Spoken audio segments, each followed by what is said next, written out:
Welcome back, everyone. It is Sunday sit-down time. Joining me tonight, the Columbia Tribune's Chris Kwiecinski. Chris, it's about the draft. It's a draft show, basically. NBA draft, NFL draft. It's going crazy right now.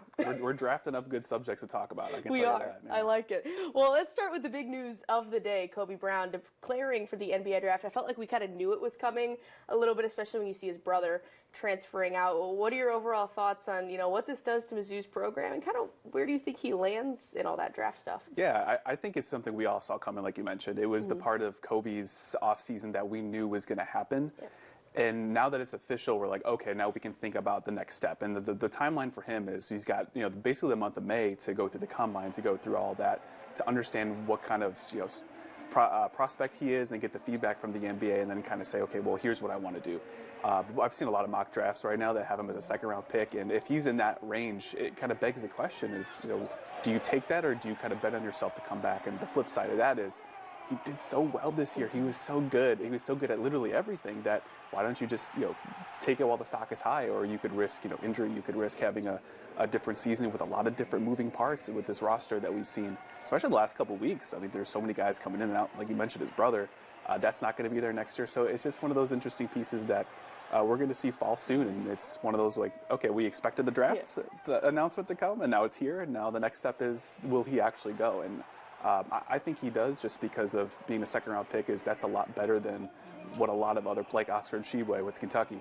He's projected as a second-round pick, and he's one of the best players in the SEC. Mm-hmm. So it's one of those where you're like, you got to take what you can get, and I would be surprised. And honestly, I'd tell him, strike while the iron's hot, because you're that good of a player. Mm-hmm. Well, he's going to be one of the oldest players in the draft, I think, this year at 23 years old. Especially you never know what's going to happen next season for the Mizzou basketball team. What do you think, trying to replace a guy like Kobe Brown, what does that look like for Dennis Gates? Man, that's so hard. That's so hard, just because of everything that he brought, not just the leadership aspect, but you saw the improvement, the three-point shooting, the defense, the finishing underneath, being a bully, and he still had that and got better at everything else. And I think the most impressive part about Kobe was that through all that, he stuck through the rebuild and said, we can do this. And I think one of the most impactful moments was at the NCAA tournament after they lost to Princeton. We had a photojournalist that was helping us out in the locker room, and she took this beautiful photo of Kobe that I hope that we can share with everybody soon. And he said, thanks for being here. Thanks for covering the rebuild. And he had that attitude toward the media, and that was something I'll never forget. It's just how grateful he was, especially from the start to the finish. He knew that that team had potential. And when you replace him, it's you can't replace a Kobe. You can just hope to find somebody else to come in and be the next guy. Kobe Brown definitely left his mark, even if he doesn't come back next year. Let's switch gears a little bit. NFL draft this week. It's hard to believe it's already here. We got a few Mizzou players who are kind of hanging in the balance here, where they're going to land. I think obviously the headliner of this class, Isaiah McGuire. What are your thoughts on him and what he did this season to kind of put himself in a place for this NFL draft? Yeah, I think the most impressive thing is when I was reading a lot of different evaluations of Isaiah, and one of the most impactful ones was The Athletic's Dane Brugler kind of mentioned, hey, he's an all-around defensive end. He's a guy that can play multiple schemes, he can play multiple positions, and I don't think you'll see him more of his three technique kind of a guy, just because that's more of a bigger defensive end, someone that can play. I don't think he played really that much, especially when you consider he only had 1 year in Steve Wilkes' pro scheme. But when you talk about what he was able to do in the 4-2-5 with Blake Baker, he had 7 sacks. A lot of pressure on the quarterback, consistent too. When you talk about pressure when it mattered most, 2 sacks in the Arkansas game, 2 sacks in the South Carolina game.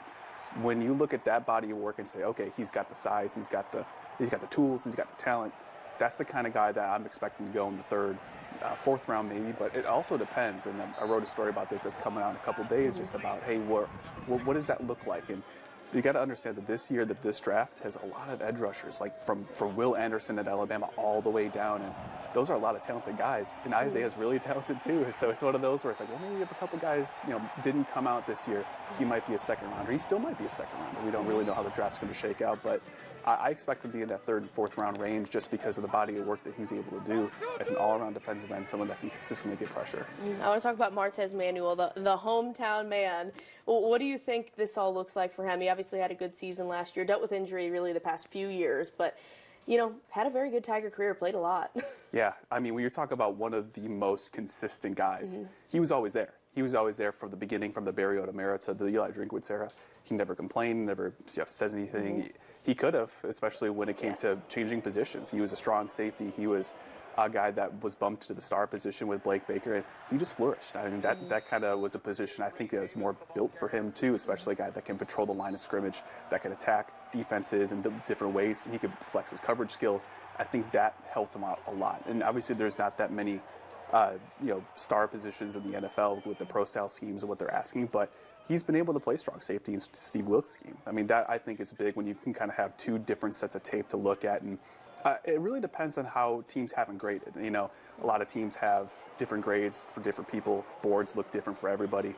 I think the most important part is thinking, okay, well, how much do teams value that continuity? How much they value the consistency and the leadership too? And I think that says a lot, especially for teams in the whole process. And I could see him sneaking into the end of the draft, maybe a 7th, 6th round pick if teams say, hey, we want that. We want that in our rookie class. What's the importance for Eli Drinkwitz in bragging to recruits about, going into the draft? You get guys drafted. Well, what's the importance there? Obviously, this might be a lighter year overall for Mizzou, but especially next year when you have that bigger class coming up, what do you think the importance is for Eli in recruiting with that? I think it's just proven that, hey, if you come here, you work hard, no matter what the stars say, no matter what it is, you're going to have an opportunity to play at the highest level. And I mean, there's a lot of coaches that I've covered in the past too that have kind of said that. And they were at the FCS level, lower than the FBS, but they still said, hey, you come and believe, you come and play hard, you come and buy into our system, you'll have an opportunity. And that's what they have in front of them. And just because they played in the SEC means a lot more than playing in different conferences, different levels of football. We've seen a lot of guys, Division II, Division III, NAIAs have opportunities at the NFL too. And I mean, to me, that just says if you play in the SEC, you should have an opportunity, at least in some capacity. And but like you said, next year is going to be a lot bigger. Next year, there's a lot more prospects that are going to come out. But I think once you start to see that, but also the ability to say, hey, we want you to come back. We have a spot for you no matter what you are, no matter how talented you are. We have a spot for you no matter what. That, I think, speaks a little bit to recruits, too, saying, hey, we can develop you to being the best you can possibly be.